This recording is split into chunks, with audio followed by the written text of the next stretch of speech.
Hello and welcome to Eat Sleep Code, the official Telerik podcast. I'm your host, Ed Charbeneau, and with me is my co-host, John Bristowe. If you go on this very Hey, Twitch channel here, there you go. you will find a Twitch show that we did. There's Sam Basu and I, and we are introducing our good friend, Daniel Roth. And he comes on the show to talk about all the things they're building in .NET 8 with ASP.NET Core and Blazor. So lots of great updates are in the works from his team. And it was nice to be able to kind of get a scoop on that.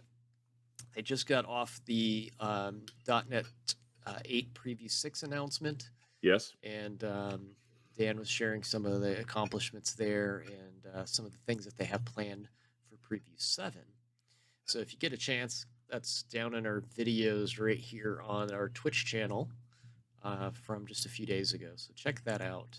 That's awesome. If you're interested in anything ASP.NET Core or Blazor, yeah, more than your fill there. And then Sam and I go on later in the show to talk about Blazor Hybrid, so mixing Blazor with native desktop and mobile development, which is a lot of fun.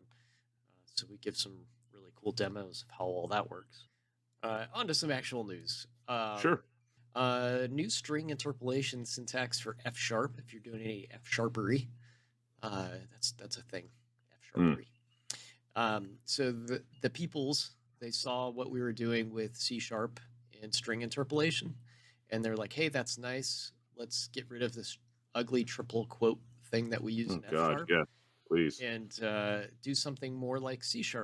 So for some reason, they didn't choose the exact same syntax. I'm sure there's good reasons. But they did like a double curly brace type of I call it the double syntax. Mustache, but yeah. Yeah. So we got, Very common the pattern. double mustache going here in F#, just to be a little bit different than C#, I guess. So we've got that. I don't know if it's a double $ too, but it's like double dollars, double dashes, and then you can do this nice string interpolation instead of heavy triple quotes. So yeah, it's a nice little improvement. Easy to escape those things as well. So, there you go. Give it a shot. Looks like it's in preview. If you're wanting to try it out, you need to jump on the preview version of the F# language. Drop that into your F# project and see how it works. Nice. On to some Stack Overflow stuff, John. You posted this link. Yes. Our stash here. Yes. The Fall of Stack Overflow. I'll let you get into what this is about. I have my own gripes. So this was a post that does an analytical analysis, same thing, I guess, but an overview of the traffic that Stack Overflow is currently seeing. There is a correlation, probably not causation, but with the invention, I guess, or the broad distribution of AI, namely through ChatGPT, etc. So you're seeing a downward slope over months. And so I guess the observation here is that folks aren't using Stack Overflow as much as they used to, which is unfortunate, I guess, because I think it is the sort of site of use amongst developers. And there's more than just the page views. There's other telemetry as well, like votes and posts, etc. Yeah. So the activity overall is going down. So this is something worth noting. And I mean, it is a bit of a inflammatory title, like the downfall of Stack Overflow due to the fall, but the down is the slope of Stack Overflow due to AI. So I thought this was interesting and relates to other announcements. Yeah, other announcements that Stack Overflow has made recently. But yeah, I'd be curious on your thoughts about this. Yeah, it seems like the first of the year is when it really craters out here too. You can see January, I'm kind of highlighting here. It's like the tip of this steeper curve up into July. Well, ChatGPT shipped in November of 2022, so that would correlate there. So if you look at November 2022, which is near the right side of that chart, activity starts to plummet if your activity measure is based on votes. And there's some lag time too on adoption of these things. Right. This new visits doesn't go Yeah, back traffic this seems to be far. pretty consistent, but I would equate that to just to Google. Google's going to continue to elevate those search results. But Well, activity, which is measured through posts and votes, has certainly declined. now, personally, I haven't used Stack Overflow for many, many years because I had too many issues Because you're so awesome, right, Ed? with personal issues on this thing. Like All right. I've always had this opinion that is shared by many others that the moderation staff can be a little bit ham-handed, and yeah, I've gotten used to not using it because of reasons like Okay. posting things, having them downvoted out of ridiculous reasons, spite, Yep. whatever you have it, instead of factual like information. Yep. Just stuff like that. So I just Now there is a interesting proviso to put into this, which is mentioned in the top paragraph. Says around 15% of the observed data loss is due to the recategorization of Google Analytics cookie. So there is a bit of a fudging of the numbers there, but it is overall generally down about 35%. very interesting to see. There's other stuff too. So you mentioned ChatGPT, but there's also like Copilot, right? Copilot's Yeah. another thing that Yep. could be impacting this as well. Mhm. I know Copilot was a big part of Build and also the folks at VS VS Live. Live. Yes. Yeah, that was a topic of many sessions there. Yes. So, Makes sense. yeah, if you got to go ask less questions because you're getting those questions answered right in your IDE through a tool like that, I mean, maybe Stack Overflow has seen its heyday. Who knows? Maybe. Speaking of Stack Overflow, Yes. yeah, If you can't beat them, join them. So Overflow yeah, AI. I mean, I don't blame. That's the businesses that go out of businesses, the ones that don't, adapt to the changes, right? So, Yes. Yeah. I Yeah. mean, good for So them, I guess. so Overflow AI is sort of, I guess, Stack Overflow's answer to some of this.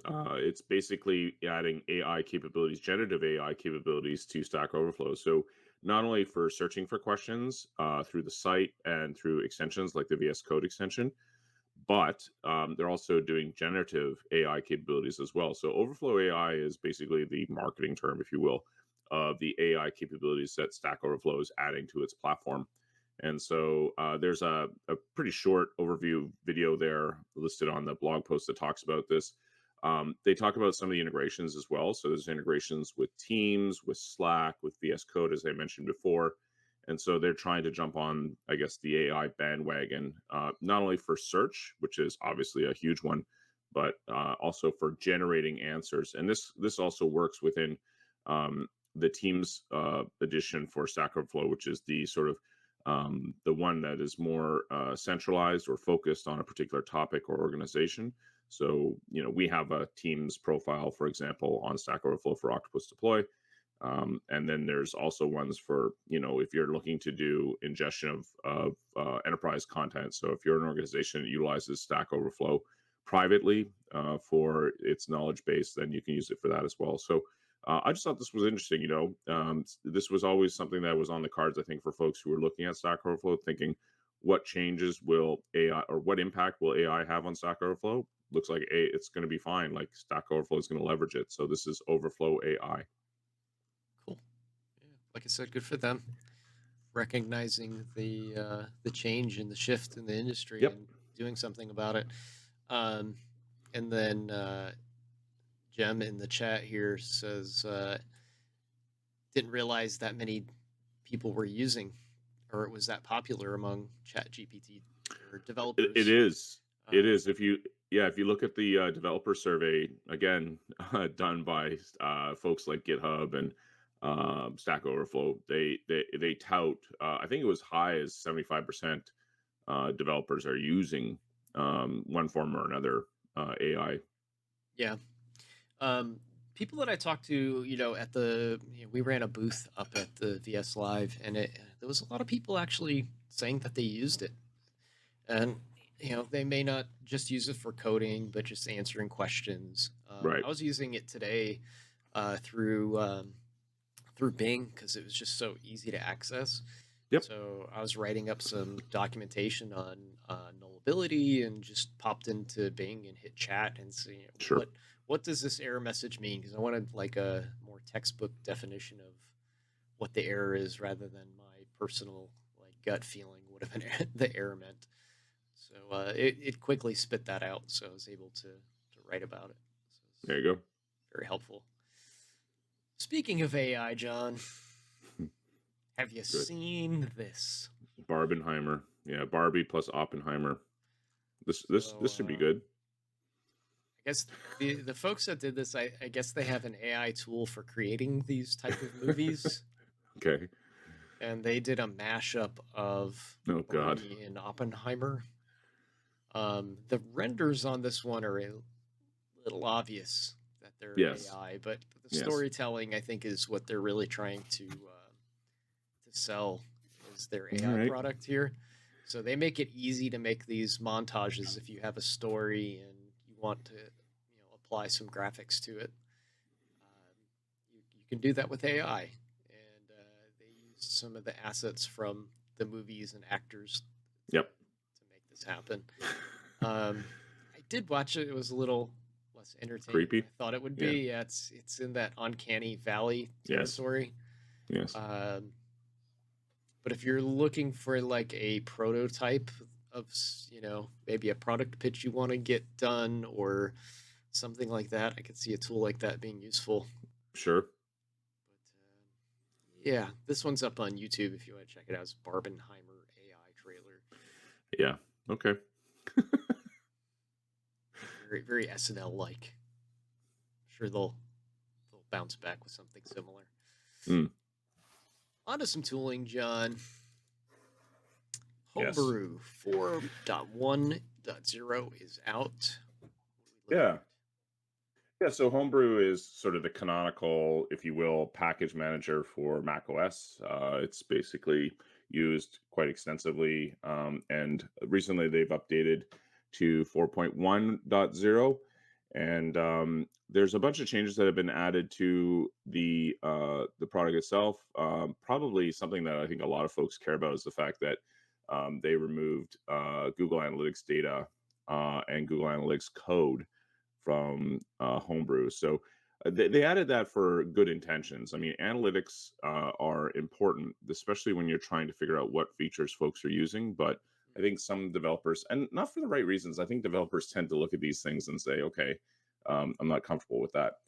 In addition to that, some performance improvements, which I think Homebrew has rightly or wrongly been accused of not having great performance, but it can be extremely slow sometimes when you're downloading and installing applications. And so especially on like Mac, and you can use it on Linux, I should say, I should make sure I call that out, but it's mostly used on Mac. So some performance improvements, which is great.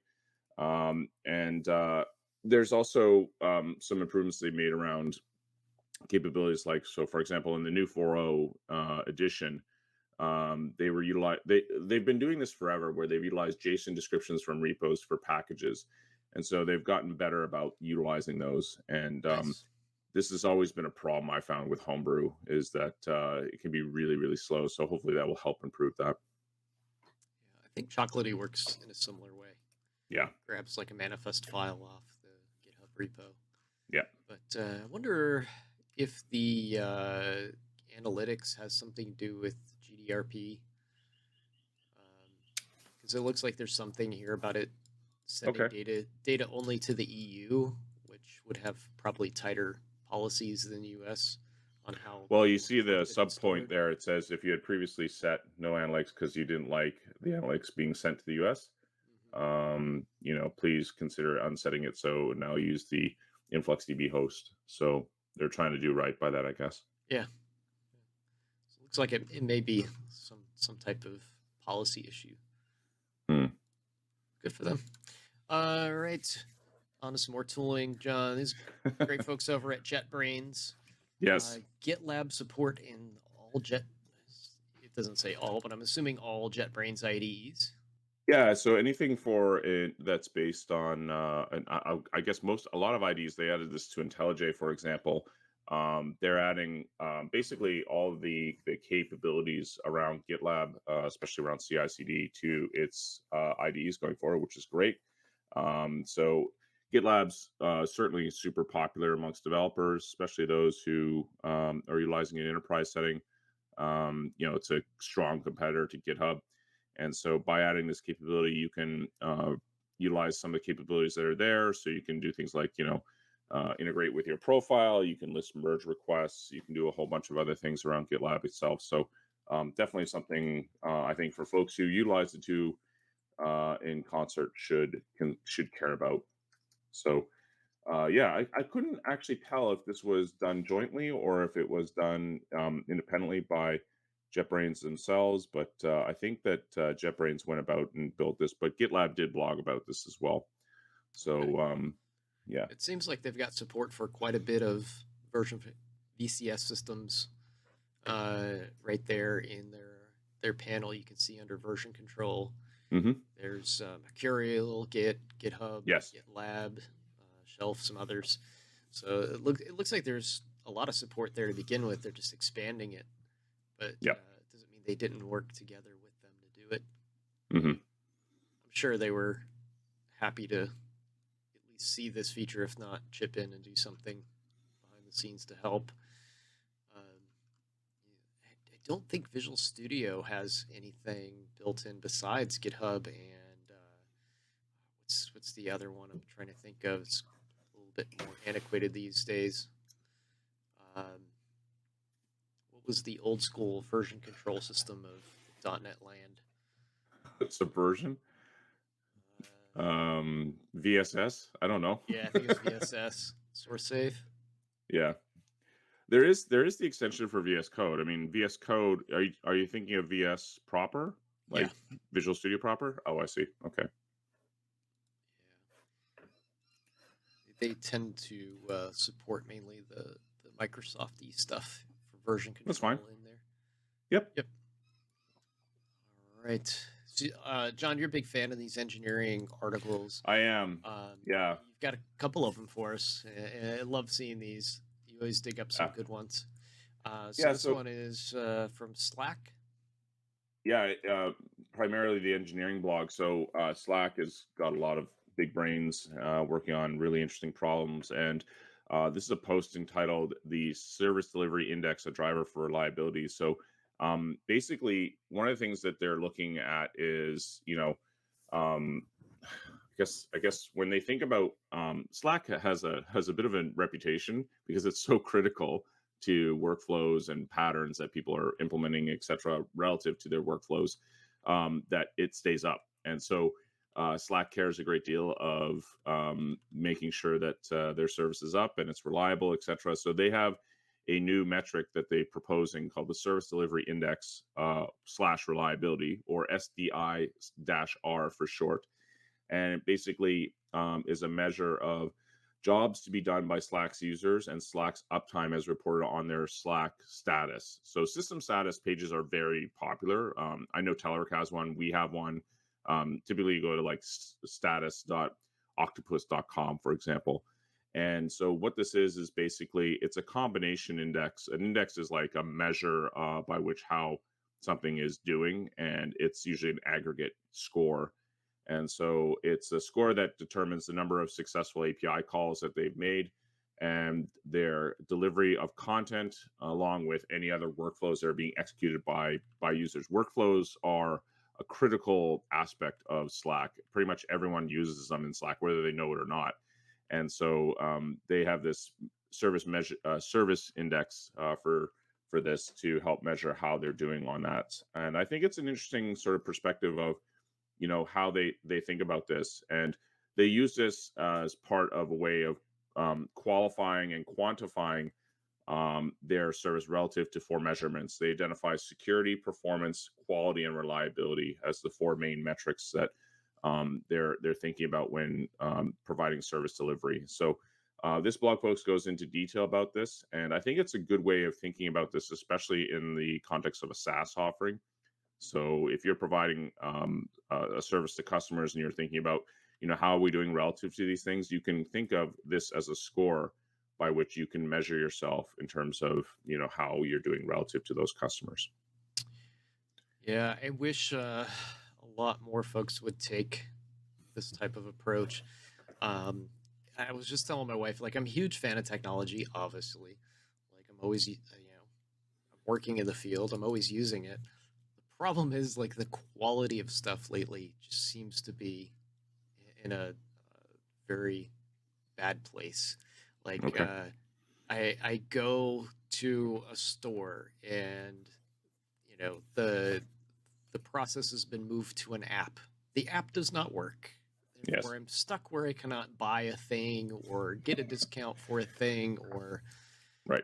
and my wife just sits there and laughs because she's like, if we would have just stuck to paper coupons and this and that, and she likes all the paper stuff, right? All right. So there's always this joke between the two of us because we're polar opposites, and I'm like, let's do the tech thing, and then she watches it crash and burn right in front Right. of her face, and she's like, can't you fix it? I'm like, no, I don't really have access to everybody's source code and infrastructure to just go ahead and fix their problems, but it's just a sign of the times. I've had Your bad luck with your stuff. uh your disillusionment around a SaaS offering is the same I have around AR VR. So welcome. I Welcome. want The it to water the work. water is warm.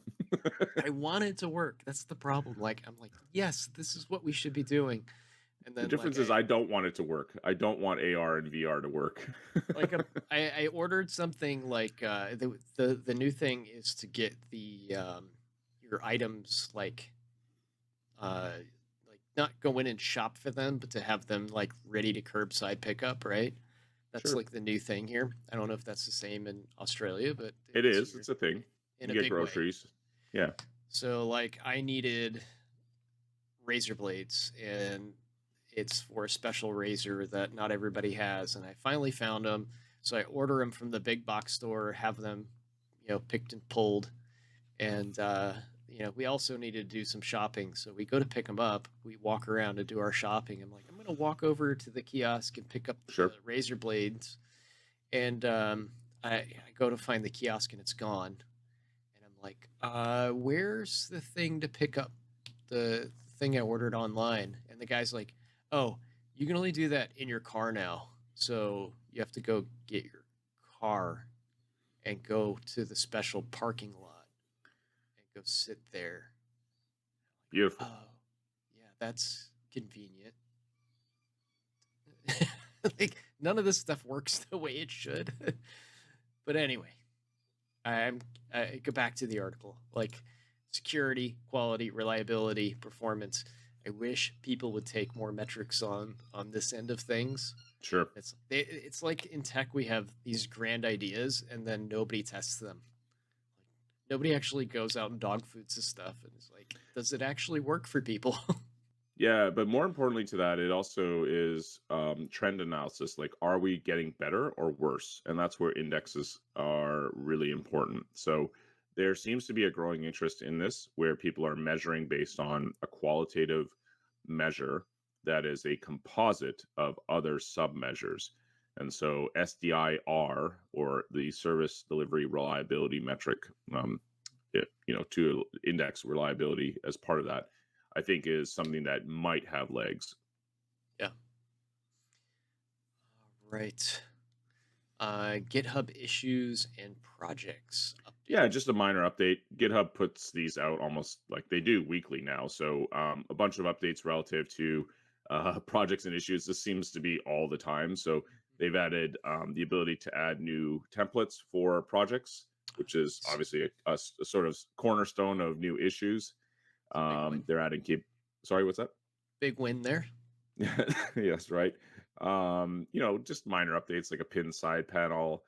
They're making improvements to their task list, etc. So lots of features there. And I watch this blog quite religiously because I think it's great the number of changes that go through.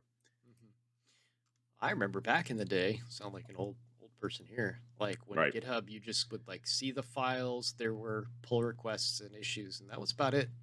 There's so much more there now. Sure.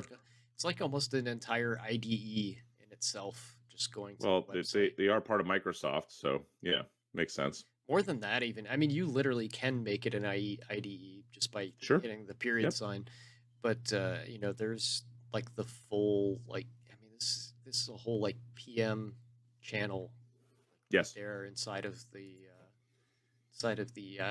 environment. And I have to give credit where credit is due. GitHub has a very good cadence, almost as strong as the VS Code or TypeScript teams, which I think sets the bar. Definitely sets the bar of what a strong cadence looks like. So doing well. Yeah. Deno, Yes. the creators of Homebrew.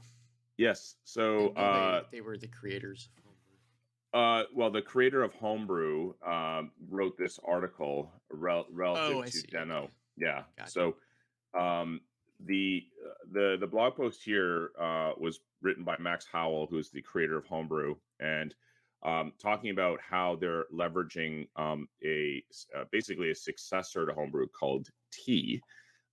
So T is the evolution of this, but this article is mostly focused on how they're utilizing Deno as part of Homebrew itself for the compilation step and how it's making things a little bit better and easier for them.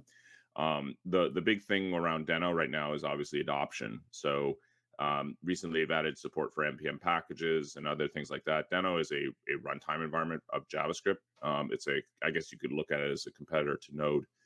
And so by providing evidence of customers being successful, the thought, I guess, is that you'll take a chance on Deno, for example. So they're building, in particular, the evolution of this T with Deno. So Deno is utilizing this as T is utilizing Deno as a technology to underpin it, and they're utilizing this in a very rich way. And so this article written by Max is talking about that.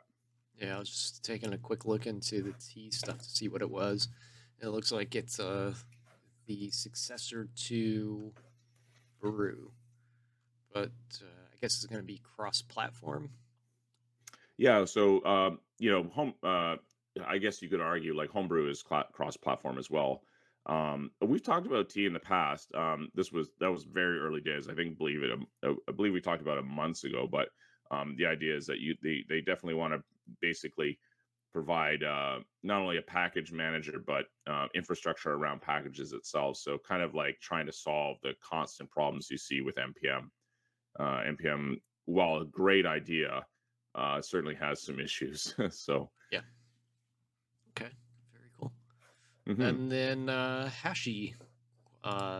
HashiCorp State of Cloud Strategy Survey. Yeah, HashiCorp puts out a lot of these. They're obviously very interested in the way in which folks are tackling cloud because obviously they're in the provisioning service. So HashiCorp provides a tool called Terraform and others that help you provision infrastructure very quickly and easily. And so they published a study called the State of Cloud Strategy Survey. And basically this is like one of those state of type reports. I like them. They provide a very high level overview of this, and it was done in conjunction with Forrester for this. And so some of the observations or numbers that they highlight are things like 50%, 56% boosted cloud spending of all surveyed, boosted cloud spending in the last year, despite the economic environment. 92% of highly cloud mature organizations say that multi-cloud, excuse me, is working. So I clear my throat here. I'm getting emotional about this, Ed. Sorry about that. No problem. 53% of highly mature organizations are using multi-cloud to save money. And then as far as security is concerned, that is the number one critical success factor in a multi-cloud strategy. And then skill shortages are identified as a barrier. 74% of highly mature companies say that multi-cloud helps them attract, motivate, and retain talent. And then finally, 92% of organizations are adopting, standardizing, or scaling platform teams. So those are the observations that were made in this report. Nice. So yeah, if you're looking for evidence, if you're looking at a cloud-based strategy and you're looking for evidence around what others are saying, especially around things like multi-cloud, which is a thing, don't believe otherwise, then this survey will help guide you in terms of some of the decisions. And if you're looking for a tool to help you with your deployments, Octopus Deploy can help. See how I nailed that? Like, boom, right in there. Nice segue, John. I know. I'm the Like worst. I was gonna Sorry. make a segue into our stuff too. I know. Sorry. Just Oh just no, feel I feel so free. dirty. Sorry about that. Promote, It's true promote, though. It's promote. true. It's Hey, true. what we end up being here for in the long run. Um, we've been busy here at Progress. We've got 2 big workshops coming up in September. So we're going to be talking about modernizing your apps, getting them ready for the future of .NET, John. I don't know if you've Okay. been paying attention, but there's a lot of new tech that dropped in .NET 7. We've got MAUI, we've got Blazor Hybrid, and then .NET 8 is just on the horizon. So if you've got apps that are still using .NET Framework, web forms, and you're trying to future-proof those things, you want to maybe take advantage of some of these newer technologies. Maybe you want to switch over your front end to Blazor, or maybe you're trying to extend your capabilities to a native application on iOS, Android, the desktop. Sam and I are going to get you there. So there's 2 separate workshops here. One is migrating from an ASP. Or a .NET framework application to Blazor, and then the other one is modernizing your .NET app with MAUI. These are online, I assume?